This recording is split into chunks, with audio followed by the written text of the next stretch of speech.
The Oregon Trail was a path of promise, but it was also one of peril. Stretching over 2,000 miles, it lured pioneers with dreams of a better life, only to confront them with harsh realities. From unforgiving terrain to deadly diseases, life on the trail was fraught with danger at every turn. In this video, we delve into 12 of the grisliest deaths on the Oregon Trail, stories of human resilience, misfortune, and the haunting reminders of a perilous past.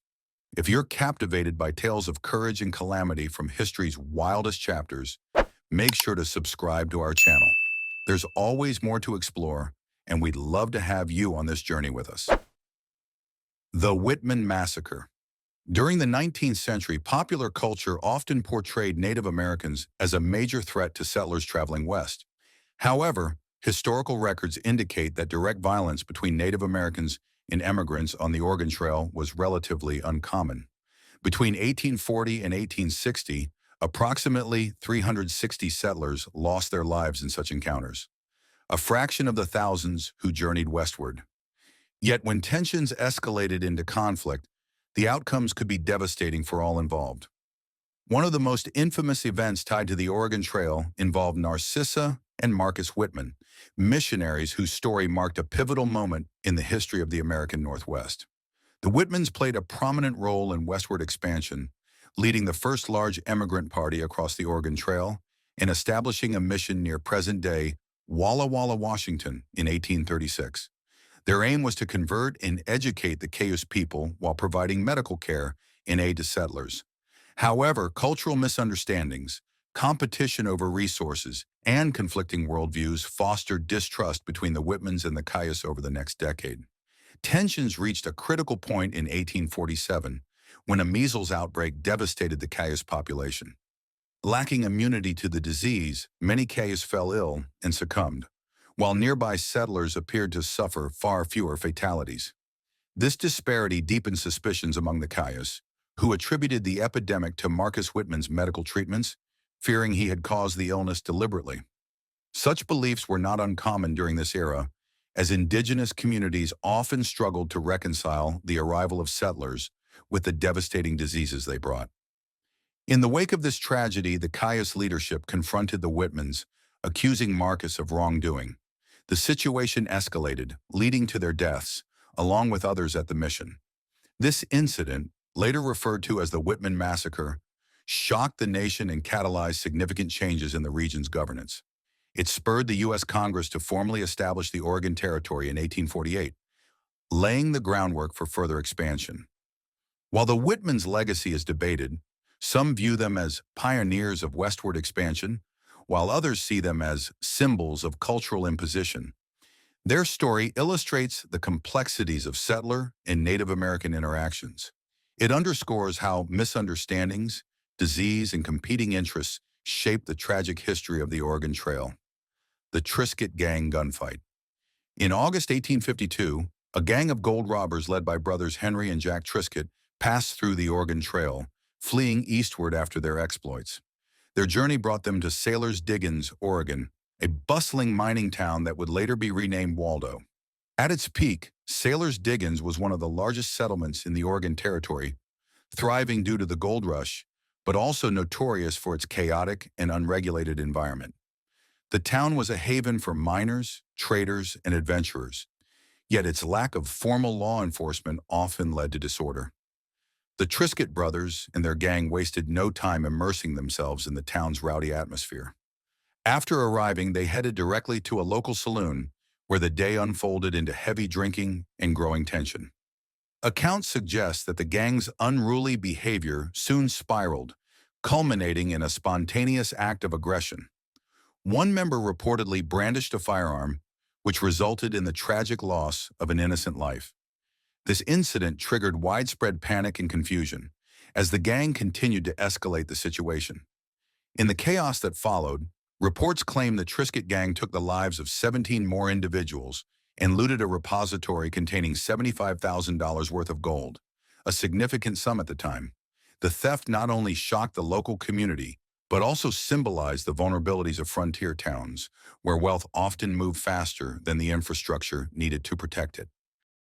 The gang's actions sparked an immediate response. A group of miners organized themselves into a posse, determined to pursue the robbers and restore order. The chase culminated in a confrontation outside the town. In the ensuing exchange, all 5 members of the Triscuit gang were shot. However, the gold they had taken vanished, and its whereabouts remain a mystery to this day, feeding legends of lost treasure in the region. Towns like Sailor's Diggins could spring up almost overnight, attracting fortune seekers and opportunists alike. Yet without structured governance or consistent law enforcement, these towns often became arenas for unchecked behavior.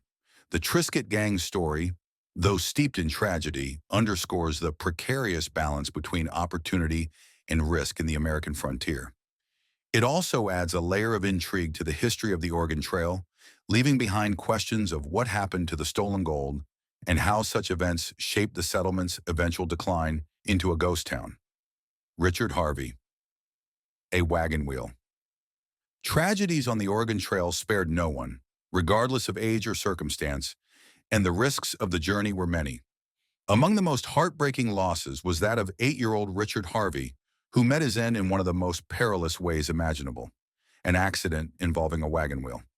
The large, heavy wagons used by pioneers were essential for transporting supplies, but they also posed significant dangers. Typically traveling at a modest pace of 2 to 3 miles per hour, these wagons became far more hazardous on downhill stretches. The steep terrain made it difficult to control their momentum, and stopping a wagon once it gained speed was nearly impossible. Richard's story is a somber reminder of this risk.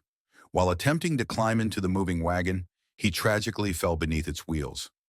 Such incidents were not uncommon on the trail. Wagons, which were lifelines for families, could quickly become sources of danger in the unpredictable conditions of the frontier. A fellow traveler recorded the incident in plain yet poignant language, stating simply, "He went to get in the wagon and fell. The wheels ran." This matter-of-fact account reflects the harsh realities faced by immigrants, where even devastating events were accepted as part of the perilous journey. Richard's passing is just one of many that underscore the challenges faced by families on the trail. While pioneers hoped for a new beginning in the West, the journey itself often demanded sacrifices that were both profound and deeply personal. This incident also serves as a reminder of the fragility of life on the trail and the constant balance settlers had to maintain between survival and progress. John Markham and his mother, the long and grueling journey along the Oregon Trail often tested the emotional and psychological resilience of pioneers. Exhaustion, isolation, and the constant hardships of the trail could lead to mental strain, sometimes with tragic consequences. A poignant example of this is the story of Elizabeth Markham, whose struggles unfolded while traveling along the Snake River in the Pacific Northwest.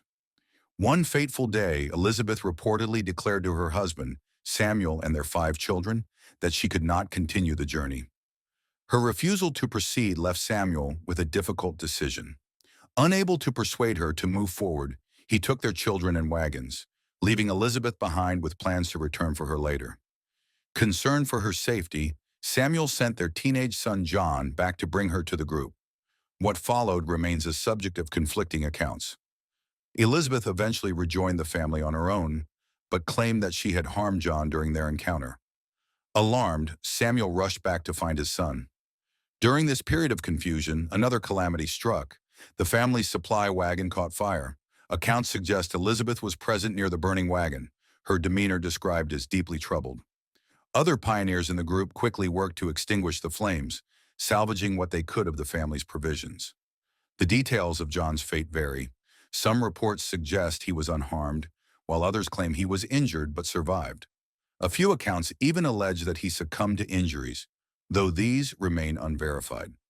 Despite this harrowing episode, the Markham family managed to complete their journey to Oregon, demonstrating remarkable resilience in the face of overwhelming adversity. In a testament to their perseverance, the Markhams welcomed another child after reaching their destination. This child, Edwin Markham, grew up to become a renowned poet whose works reflected on themes of humanity and hardship. However, the strain on Samuel and Elizabeth's relationship endured. Samuel eventually left for California alone, and Elizabeth never saw him again. The story of the Markhams highlights not only the physical challenges of the Oregon Trail, but also the emotional toll it exacted on those who undertook it. Their journey underscores the complexity of human endurance and the sacrifices made in pursuit of a better future in the American West. The Ward Train Massacre. In August 1854, a tragic event unfolded on the Oregon Trail in what is now western Idaho.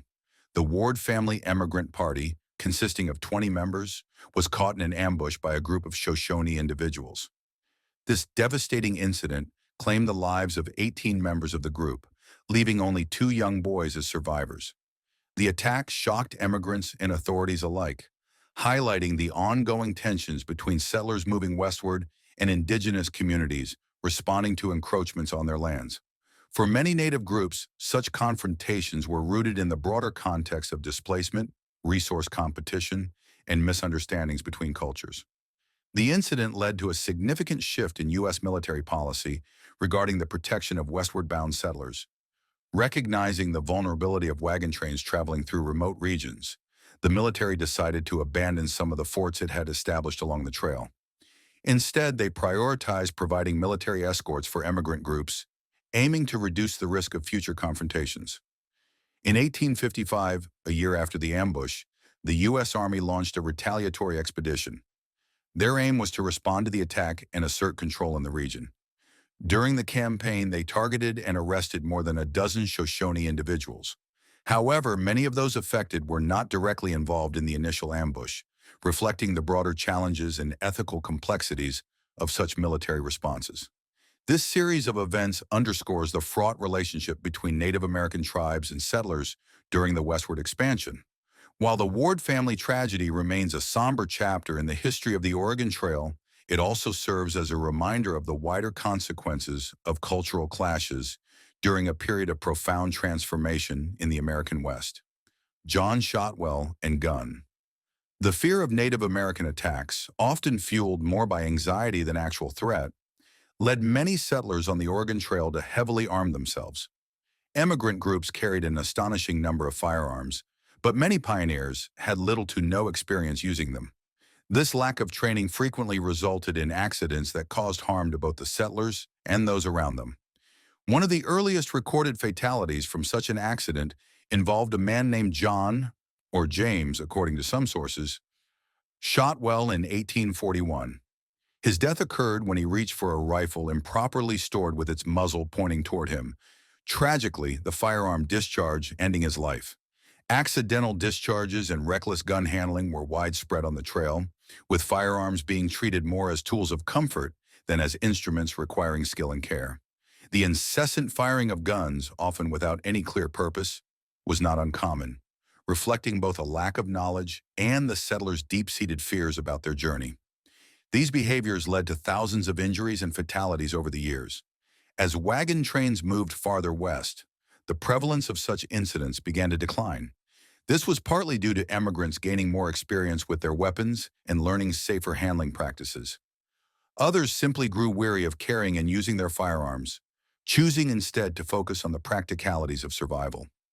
While the threat of Native American attacks was often exaggerated, the real danger lay in the pioneers' own inexperience and the haphazard way they managed their weapons. The legacy of these accidents offers a cautionary tale about the interplay between fear, preparedness, and unintended consequences during the Great Migration westward.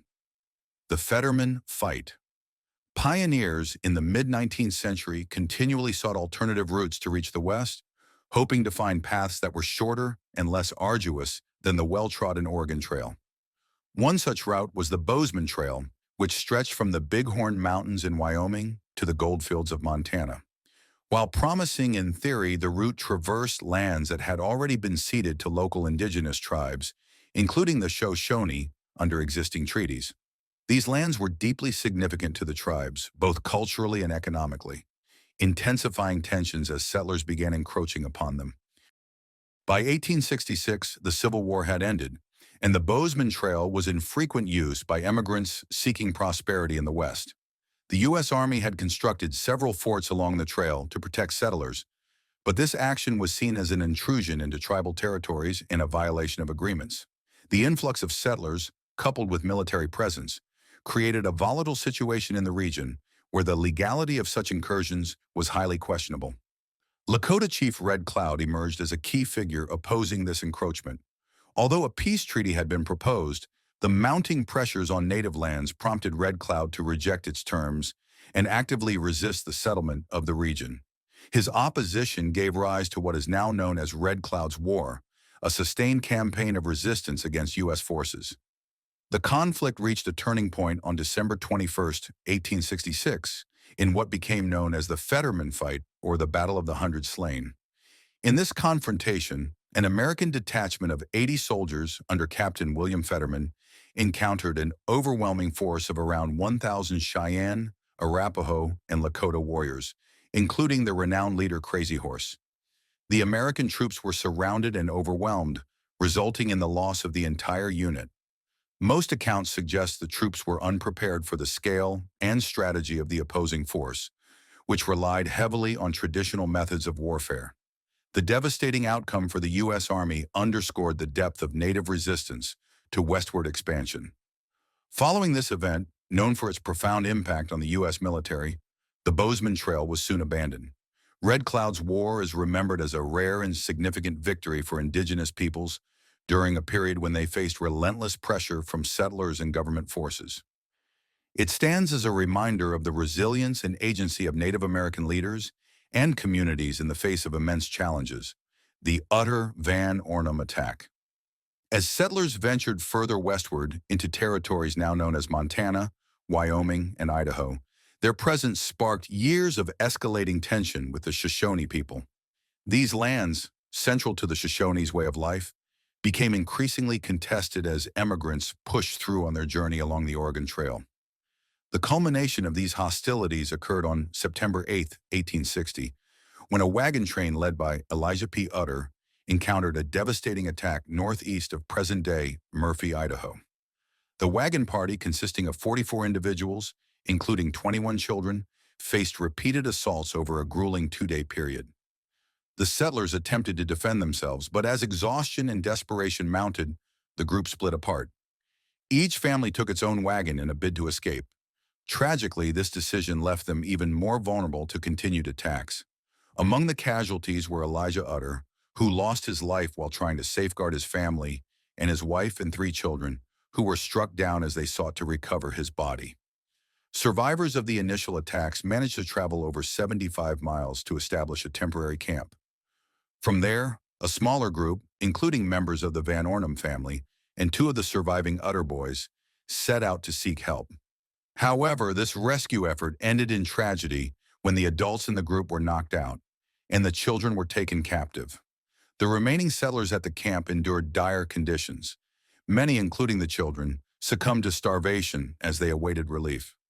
When soldiers eventually arrived at the scene, they were met with harrowing evidence of the violence that had transpired. Reports described the state of the bodies left behind, reflecting the intensity of the conflict. The children who had been captured were sold into servitude, though some were eventually recovered and returned to their communities. The events surrounding the Utter-Van Ornum tragedy highlighted the growing friction between indigenous groups and westward settlers. The violence set the stage for further clashes between the Shoshone and U.S. forces, culminating in a series of retaliatory military actions. Volunteer units and soldiers were deployed, leading to severe repercussions for the Shoshone community, including forced displacement and significant losses. This grim chapter underscores the tragic consequences of unchecked expansion and cultural collision. While settlers sought new opportunities in the West, their arrival often disrupted established ways of life, leading to cycles of conflict and loss. The story of the Utter Party remains a poignant reminder of the human cost associated with the westward migration. S.M. Marshall, the most famous grave on the trail. The story of S.M. Marshall, an Oregon Trail emigrant, might seem unremarkable at first glance. Like many others who undertook the perilous journey westward, Marshall succumbed to cholera, a common and deadly illness during the mid-19th century.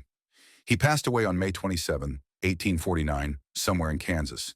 Even his full name remains unknown, with only his initials surviving the passage of time. What makes Marshall's story notable is not his journey or even his unfortunate end, but the fact that his grave was not lost to history. While countless travelers on the Oregon Trail were buried in unmarked or untraceable graves, Marshall's resting place was memorialized with a gravestone made of limestone.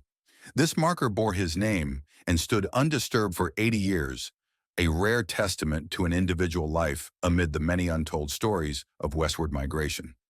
In 1928, the gravestone was entrusted to the Kansas Historical Society, preserving a tangible connection to the hardships faced by immigrants. The existence of this marker speaks to the dedication of the people who sought to honor their loved ones, even in the face of overwhelming adversity. The preservation of Marshall's gravestone serves as a reminder of the human stories that shaped the westward expansion. For many who ventured along the Oregon Trail, their journey ended in anonymity. But Marshall's marker ensures that his story, however brief, is remembered. John Snyder. The Donner Party, famously known for its tragic 5 months stranded in the Sierra Nevada mountains, was marred by conflict and violence long before the group became trapped by the harsh winter. One of the earliest instances of discord occurred on October 5, 1846, when James Reed, a member of the emigrant group, became involved in a fatal confrontation with John Snyder, a wagon driver. The incident arose when Snyder's team of oxen became entangled with Reed's, leading to a heated argument between the two men. The situation escalated when Snyder struck one of Reed's oxen with a whip. In response, Reed grew furious, and Snyder, in a fit of anger, lashed out with his bullwhip. At this point, Reed, feeling threatened, drew his hunting knife in self-defense. The confrontation grew more chaotic when Reed's wife, Margaret, attempted to intervene.